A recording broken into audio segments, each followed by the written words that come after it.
I never loved her.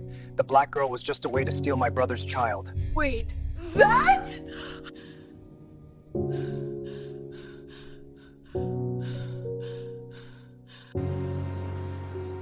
I love you so much, Aisha. Go back to Nigeria, where you come from. They say love makes you do crazy things. But what happens when love becomes a trap you can't escape? My name is Aisha, and I fell for the most dangerous man in Seoul, a Korean mafia boss whose touch felt like salvation and damnation all at once. When his world threatened to destroy me, I ran straight into the arms of his twin brother, believing I'd found safety. I was wrong. The racism I faced should have been my first warning. The rushed proposal, my second. But I ignored every red flag because I was too broken to see the truth. Now I'm 7 months pregnant with the wrong brother's baby, trapped in a marriage built on lies, and the man I truly love might be the only one who can save me. This is the story of how I married my Korean boyfriend's twin brother to forget him, but you can't outrun fate. And you definitely can't outrun love. This is my story. And it starts with champagne and a stranger in a nightclub. The music thrummed through Aisha's chest like a second heartbeat. Seoul's most exclusive nightclub, Azure, glittered with crystal chandeliers and bodies draped in designer labels. She adjusted her gold hoop earrings, dark skin gleaming under violet lights, her burgundy slip dress a bold statement in a sea of pastels. "Just network and leave," she muttered, clutching her champagne flute like a lifeline. Then she collided with a wall of expensive cologne and hard muscle. Champagne exploded across a pristine black suit. Aisha's stomach dropped. "Oh my God, I'm so careful." His voice was winter frost, but when she looked up, his eyes held something warmer and dangerous. He was devastatingly handsome, sharp jawline, dark hair swept back, eyes that seemed to catalog every inch of her face. "I'll pay for dry cleaning," she stammered, heat crawling up her neck. His lips twitched. "Will you? I mean, if you tell me where you got it, because that looks like it costs more than my rent, so maybe I'll just," she was babbling. She never babbled. "You talk a lot when you're nervous." He plucked the champagne flute from her trembling fingers, set it on a passing waiter's tray. "Why are you nervous? Because you look like you could have me killed for this?" He laughed. It was sharp and unexpected, like he'd forgotten how. "I could." His gaze traveled down her body, not leering, but assessing. "But I won't." Around them, the crowd shifted. Aisha noticed men in identical black suits forming a perimeter. Whispers rippled through the VIP section. Someone bowed. Then another. The DJ lowered the music. "Boss, should we?" A bodyguard materialized at his elbow. "Boss?" Aisha's pulse kicked into overdrive. The man before her straightened, his expression shuddering back to ice. But his eyes stayed on her, hungry and curious. "Who are you?" she whispered. "Min-Jae." He extended a hand. "And you are too interesting to be here by accident." His grip was firm and possessive. Electric current shot up her arm. She should run. Every survival instinct screamed it. Instead, she lifted her chin. "Aisha. And I'm here for a brand partnership, not, whatever this is." "Whatever this is," he echoed, stepping closer. The crowd faded. Fluorescent exit signs blurred. "What do you think this is, Aisha?" Her name in his mouth sounded like a prayer and a threat. A mistake. The best things usually are. His thumb brushed her wrist where her pulse hammered wildly. "Stay. Have another drink. Tell me why a Nigerian fashion blogger looks like she wants to bolt every 5 seconds in the most exclusive club in Gangnam. How do you know where I come from?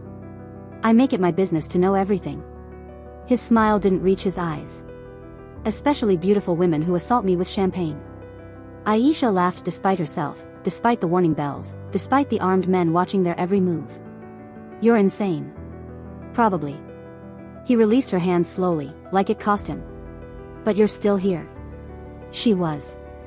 God help her, she was. If you're already hooked, smash that subscribe button. This story is about to get wild, and you won't want to miss what happens next. Drop a comment telling me if Aisha should run or stay. Now let's continue. 3 days later, Min-Jae was at her favorite cafe. Coincidence, she told herself, stomach flipping as he slid into the seat across from her. Morning sunlight caught the silver at his temples, softening the hard angles of his face. You're following me, she accused, laptop halfway closed. Yes. No apology. Just brutal honesty. That's stalking. Is it working? He signaled the barista. Americano for me. And whatever she wants. His gaze pinned her. What do you want, Aisha? The question felt loaded with meaning she wasn't ready to unpack. Her throat went dry.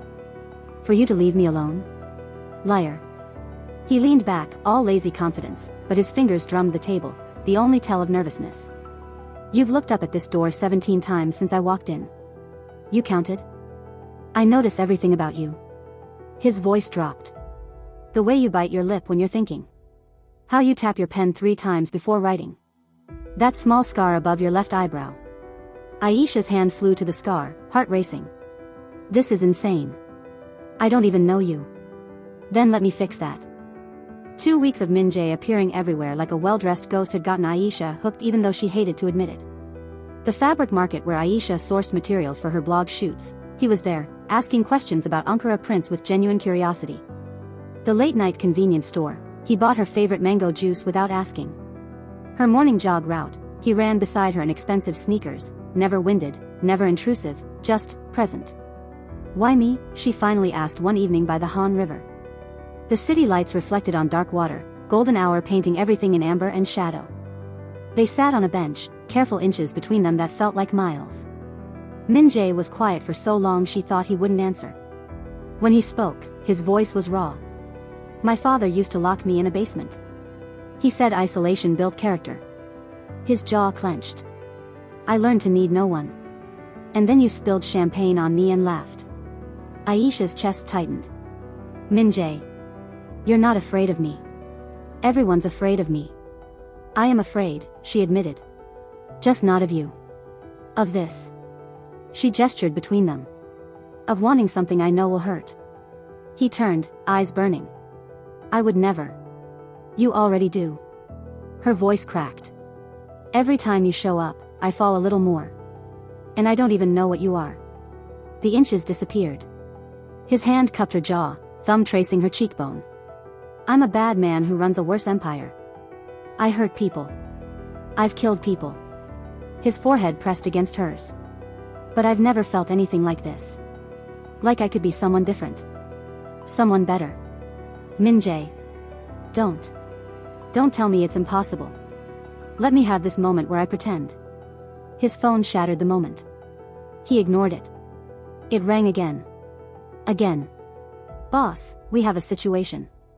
Min-Jae's entire body went rigid. The man who'd been vulnerable seconds ago vanished, replaced by something cold and lethal. I have to go. What situation? Nothing that concerns you.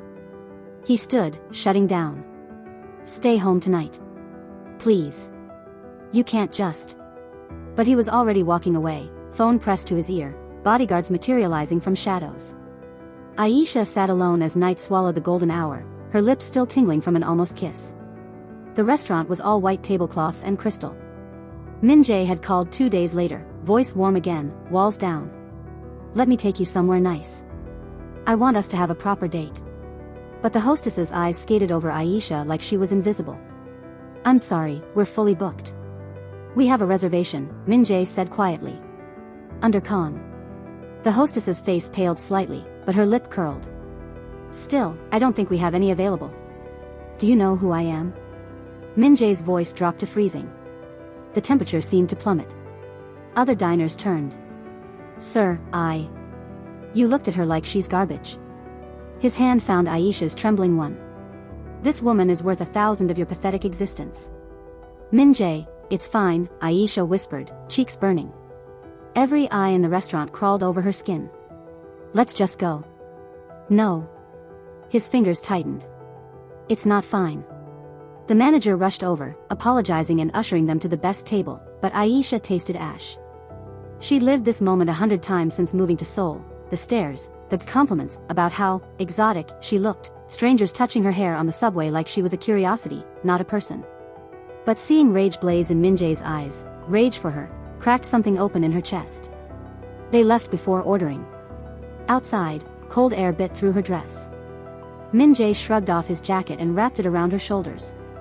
I'm sorry, he said. For what? You didn't. For bringing you somewhere you'd be treated like that. For thinking my name would protect you from their ignorance. His jaw worked. For being useless. Aisha grabbed his face, forcing him to look at her. You weren't useless. You saw me. You stood up for me. Do you know how rare that is? Aisha. Kiss me. His control snapped. He kissed her against the restaurant wall, desperate and consuming, like he was drowning and she was air. Aisha melted into him, tasting champagne and danger and something that felt terrifyingly like love. When they broke apart, both breathing hard, Min-Jae rested his forehead against hers. Come home with me, he whispered. Let me worship you the way you deserve. She should say no. Yes, she breathed. Morning light filtered through floor-to-ceiling windows in Min-Jae's penthouse. Aisha traced the scars mapping his back like a constellation of violence, cigarette burns, knife wounds, one that looked like a bullet graze. Who hurt you? She whispered. Min-Jae's eyes stayed closed. Everyone. His voice was hollow. My father. His enemies. The world. He turned, capturing her hand. Until you. Aisha's throat closed.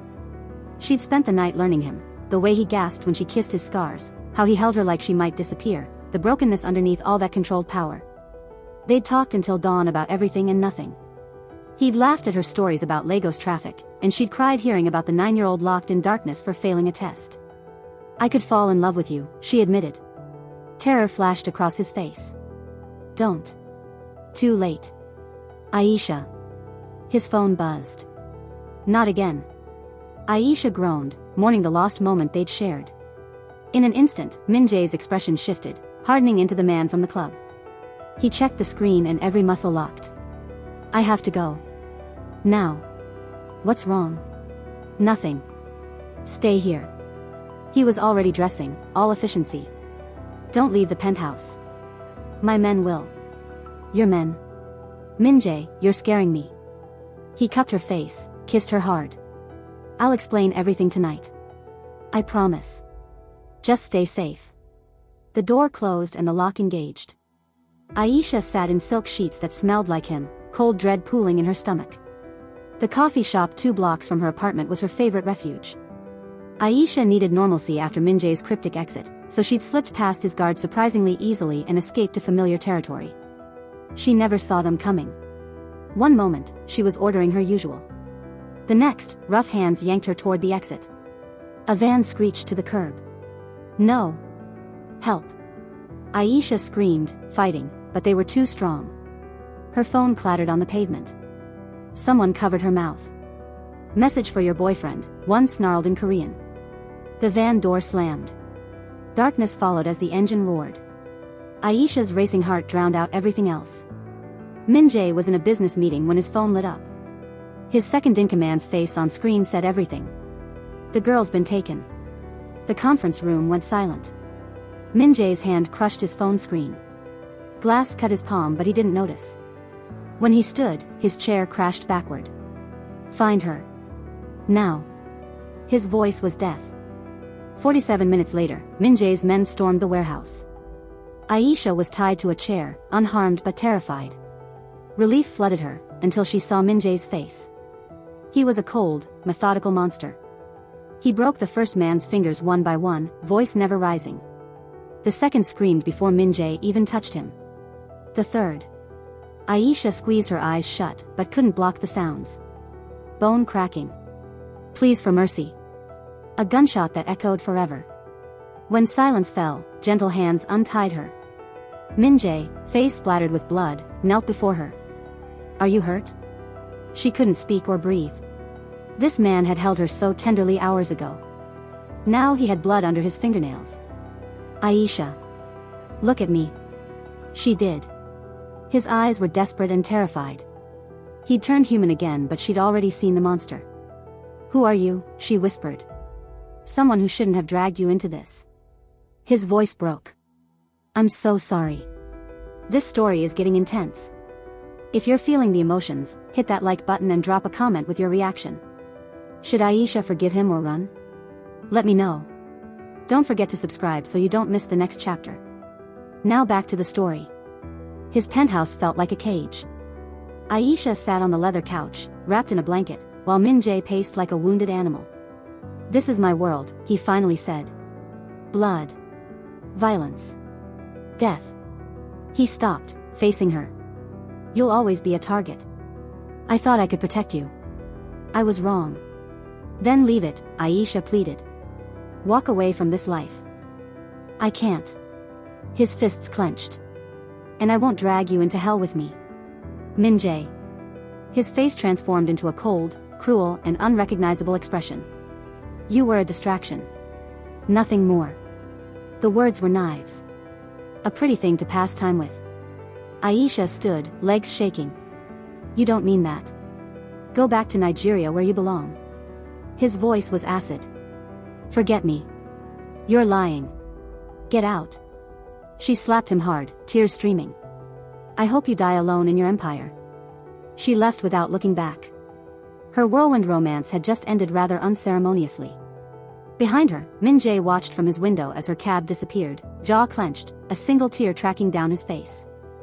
2 weeks had passed since Min-Jae dumped Aisha, but it still felt like yesterday. It was 2 weeks of crying into takeout containers. 2 weeks of blocking Min-Jae's number and ignoring his men who showed up with roses and letters. 2 weeks of trying to forget eyes that saw into her soul. Aisha buried herself in work. Her blog thrived, followers loved her soul fashion content, but every post felt hollow. She didn't know Min-Jae's twin brother existed until the hospital gala. "You must be Aisha." His voice was Min-Jae's but warmer. Aisha's head snapped up, heart stopping. He had an identical face, but softer somehow. He had kinder eyes and a gentle smile that didn't look like it cost him. "You're Dr. Kang Min-ho. I'm sorry we're meeting like this." He glanced around the charity event. "My brother told me about you. I wanted to apologize for his behavior." "How did you?" "Min-Jae and I may not be close, but I know when he's destroyed himself over someone." Min-Ho's smile turned sad. "You're all he talks about. Even now." Aisha's chest ached. "He told me to leave. Because he loves you. He's just too damaged to believe he deserves you." Min-Ho signaled a waiter and got her champagne. I, however, don't share his self-destructive tendencies." Something in his tone made her pause. But he was charming, asking about her blog, genuinely interested in Nigerian fashion, making her laugh for the first time in weeks. When a woman stumbled, spilling wine on Aisha's dress, Min-Ho's hand shot out, gripping the woman's arm. "Tight. Too tight. Apologize. Now." His smile never wavered, but his eyes went cold.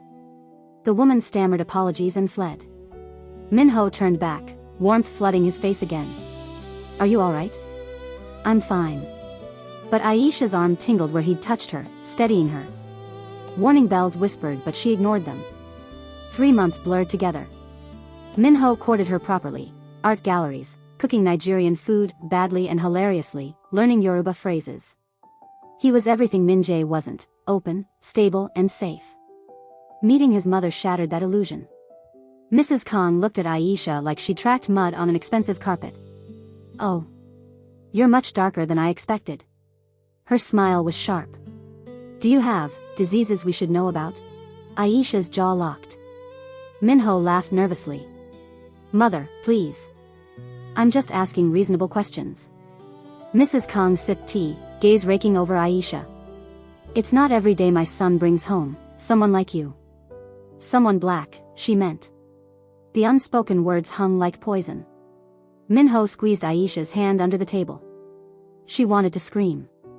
Instead, she smiled, tight and false, and endured an hour of backhanded compliments and outright insults.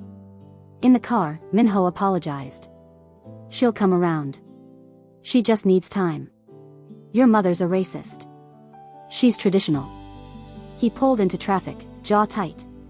"But she doesn't control my life. I do. And I choose you."